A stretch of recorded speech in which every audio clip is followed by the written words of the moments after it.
I'm a huge basketball fan, and my favorite team is the Boston Celtics. I know, you can hate me all you want, but I've seen this team at some of its lowest points, and for them to have finally brought it back is such a wonderful thing to see. Knowing this, however, what I enjoy about sports and basketball in general is the joy you get to see people live out their dreams, on the pitch or on the court. Some of them fight all the odds and all the statistics to hope that one day they can get to live out their dreams of playing their favorite sport or whatever it is that they want to do. Those odds and statistics seem to always fuel the players and people in general as well. So this shouldn't come as a surprise when I say this, but I like me a good underdog story. But I really enjoy it more so when it comes to sports. I enjoy people who play like it's their last game ever, or it's the last time they will ever get to do whatever it is that they're doing. They put their heart and soul all out there and make it feel like they gave it their all. Or at least you can feel that they gave it their all when it's all said and done. Some of my more favorite basketball players that I've ever gotten to kind of watch a little bit of is Ben Wallace, Kevin Garnett, and my boy Marcus Smart. If you know ball,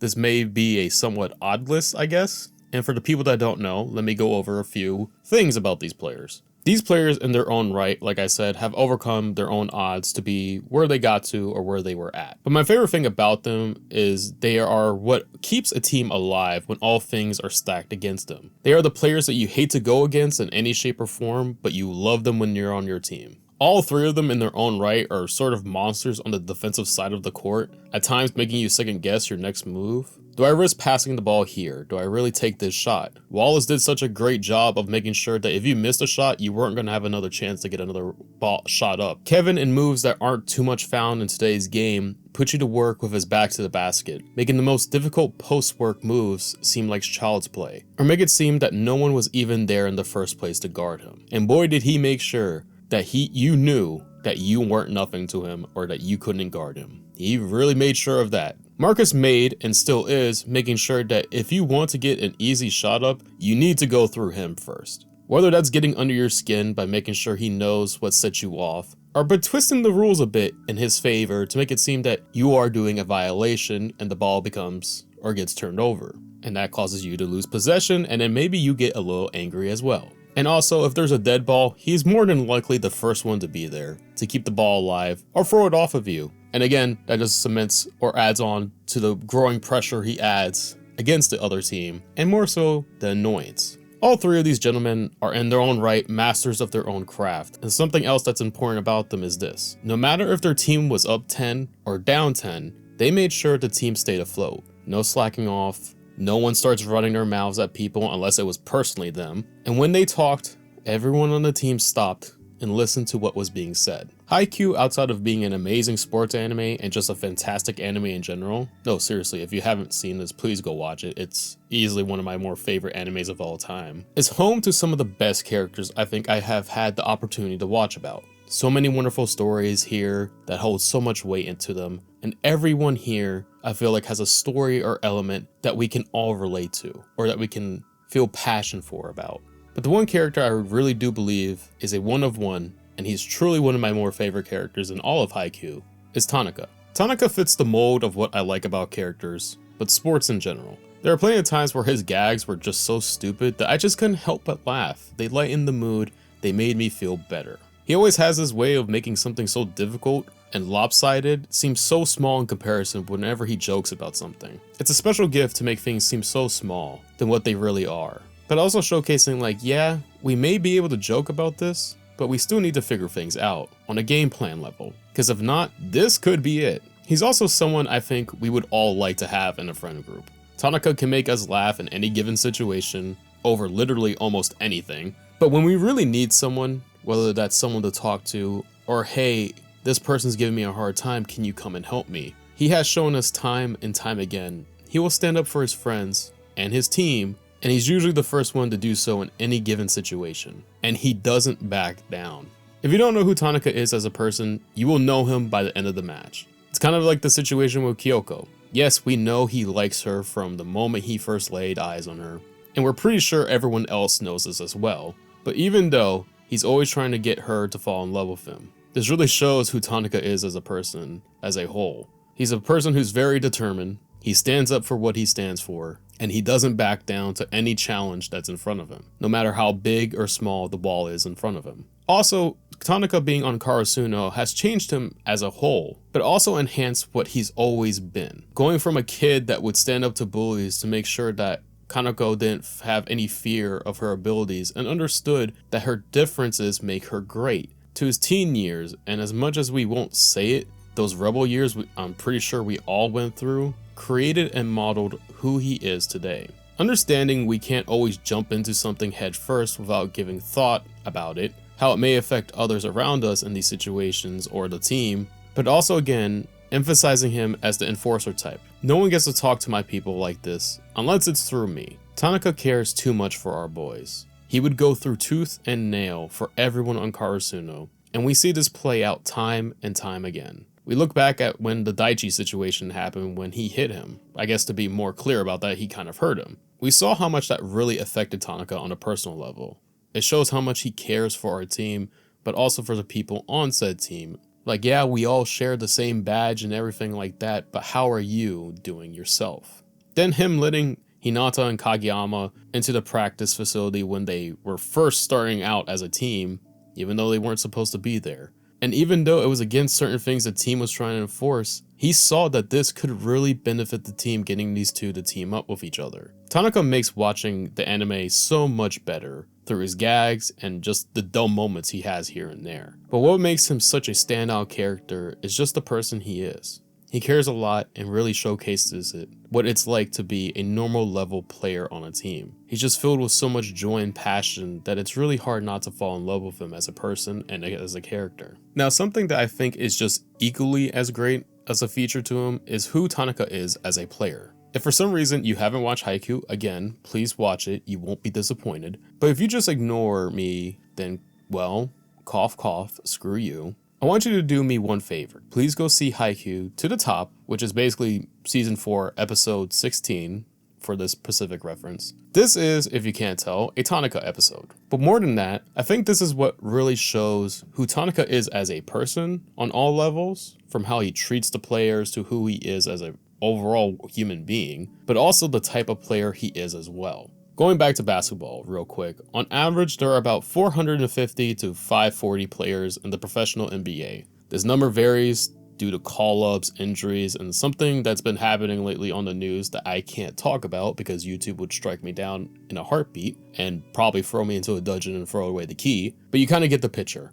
At max, 540 players out of 8.1 billion people on Earth make the professional NBA league. But if you watch basketball, or just any sport in general, you know how many talented people there are for the sport out there, on all given levels. Some people slip through the cracks because they weren't given a spotlight, or well, compared to other talents, they're just average. And in Tanaka's situation, he is what I think we can all say is a very, very talented player. He's sort of the jack of all trades, master of none. You can put him almost anywhere on either side of the court, defense or offense, and he will do his best, whether that is spiking, defending, anything you ask him to do, he's going to do it to the best of his abilities. And while doing so, he really showcases his true talent of doing so. However, he is what an average athlete is like. Now, in no shape or form could I ever be a professional sports person at all. I usually roll my ankle over the smallest thing on the road. But what I enjoy about the sports anime or just watching sports in general, whether that's through Tanaka or just listen to a podcast about athletes who have made it that far, you hear about how much time they put in on and off the court, and in no shape or form is it easy. Or is it meant to be easy? Because if it was, everyone would be in the professional leagues. But through Tanaka, we can see how, at times, even our average selves can break through the odds and take things a step higher. That's why I think this particular episode is so special. To this point, we haven't really seen Tanaka face a wall like this.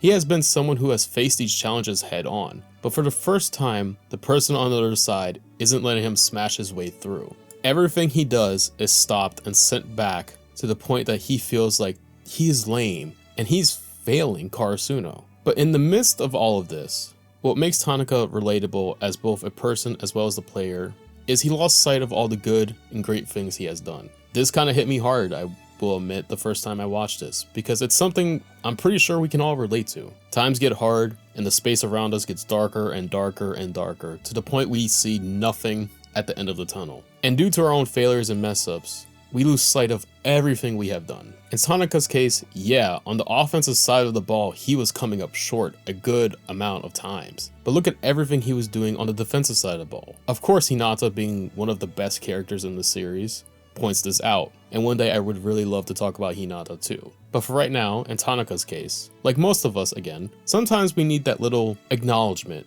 that, hey, someone is watching us. I may not see what I'm doing right, and all I see are my wrongs, but the little reassurance really allowed Tanaka to refocus and lock back in and give us the set we needed to win. And it's just a great reminder, I guess, too, as well, that we may not always see it or feel it, but there's always somebody watching. No matter what the case is, someone is always watching us. Another thing with Tanaka is that he is what it feels like to be an average player, like what we went over, and what it feels like for someone to play the sport they love with knowing that they aren't going to be able to take that next huge step, whether that's being professional or at a college level, whatever the case may be. Because let's be real here, like Kita put it, when it comes to this particular match that we're kind of referencing here, this is like a monster banquet. I enjoy blacktop basketball with my friends. It's a great exercise and just allows us to catch up with one another because we're all so busy that it allows us to play our favorite sport and just catch up.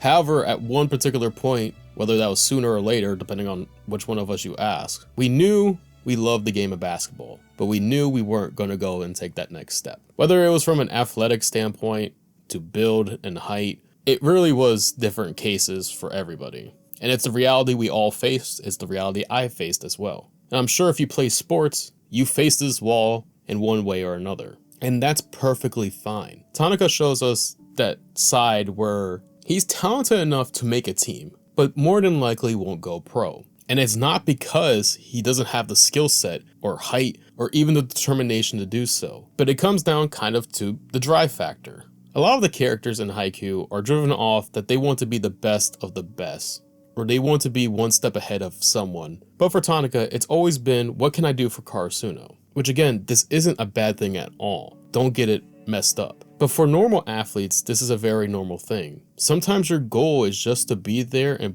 be your absolute best for your team or for yourself. And you want to see how far you can push it. Not everyone wants to go pro. And it just so happens Tanaka falls into this certain mold of he's very talented. He's extremely talented. But he's not going to go professional because he's doing what's best for Karasuno. But also, it just doesn't seem like he has the passion or more so the thought process that, hey, I really want to go professional in this. He has and always will be a team first player. But when that time comes to hang it all up, that's kind of where Tanaka's journey will probably end. And this chapter of being a volleyball player or going pro, whatever you want to call it, will close. And I think this admiration and this realistic side of things is something we can all appreciate. And another thing I kind of want to really emphasize with this part too is Tanaka fits like a glove on Karasuno. Kageyama and Hinata are usually the ones to really set the tone of games. This is due to the monster quickness that is very overwhelming for other teams when it first happens. Or in general, people don't believe it because of how short Hinata is, and they really don't think it's a real thing when they first see it. But in all of the madness that Karasuno can throw out there, Tanaka shows there is a method to all of this. It makes it seem like Karasuno is a one-sided operation, and at times it most definitely feels like it, but you can put Tanaka almost anywhere on the court and he will do the job that you're asking him to do. You need him to go get points? He's got you. You need him to help on the defensive side of the ball? He's got you. He's the player that a lot of teams need because without them, the team kind of falls apart. And more so, Tanaka, as like the certain player mold that he is, he helps teams from not falling apart on one side of the ball or the other. And usually this type of mold player, on all accounts, usually puts themselves on the line to make sure we get the points or we get this stop. Tanaka may not be the one who really is the main vocal point on either offense or defense, but without him, this team really doesn't stand on itself. And it showcases a lot of holes within it that he's able to patch up himself. He is what makes Karasuno go, and he is what it's like to be such a key factor to a team, even though the spotlight at times isn't always going to be on him. And I think that kind of, again, really emphasizes how great of a player he is. He doesn't need the spotlight. He is fine with others getting the spotlight over him. Sure, he may ask for the ball once or twice a game, or maybe even more depending on how good he is, but he's perfectly content with being Tanaka, the heart and soul of the team. Tanaka as a person is wonderful. He's someone who I think plays a more important role in Karasuno's foundation than a lot of people seem to give credit for.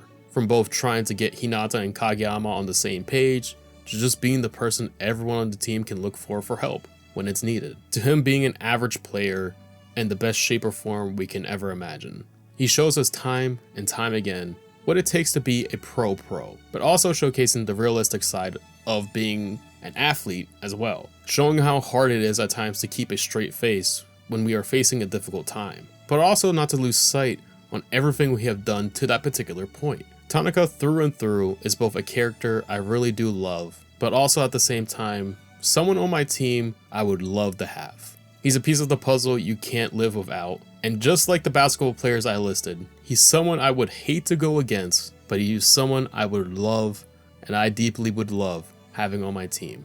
This is the end of the video, and I hope you all enjoyed it. If you did, I hope you all think about leaving a comment about your favorite Haikyuu characters, or we could just talk about Haikyuu in general, because it's a fantastic anime, and I really can't wait to read the manga someday as well, hopefully sooner than later.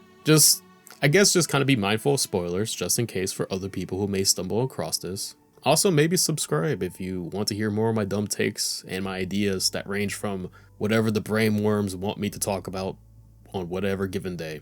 I hope you all have a great and safe rest of your day, and if you're not having a great day, I hope it gets better for you. Remember to get your steps in, drink your water, check your posture, and always remember you're important. And until the next one, I will catch you all later.